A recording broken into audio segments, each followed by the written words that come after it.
Учениците од прво до петто одделение од Сливник наставата ќе ја следат во нов објект. Изградбата на објектот веднаш до старата училишна зграда треба да заврши до почетокот на новата учебна година. Министерот за образование и наука Абдилаки Мадеми денеска направи увид на активностите. Предвидена инвестицијата околу 5 милиона и 300 илјади денари.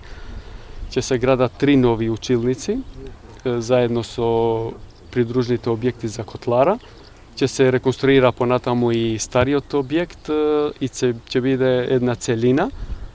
Ќе се создават услови учениците да учат во една смена, но исто така во соработка со општината Велес и Основното училиште Илирија од Бузалково работиме понатаму да се создават услови сите ученици од прво до девето да можат наставата да ја следат тука во село Сливник. Минатата учебна година за децата од Сливник започна еден месец подоцна. Родителите не ги пуштија на настава заради лошите услови во училишната зграда.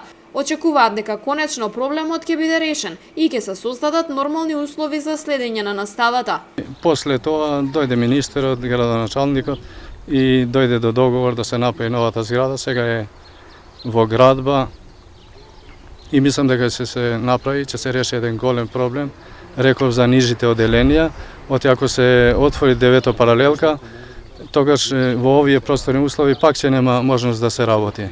Изградбата на новиот објект во Сливник се реализира во соработка со локалната самоуправа.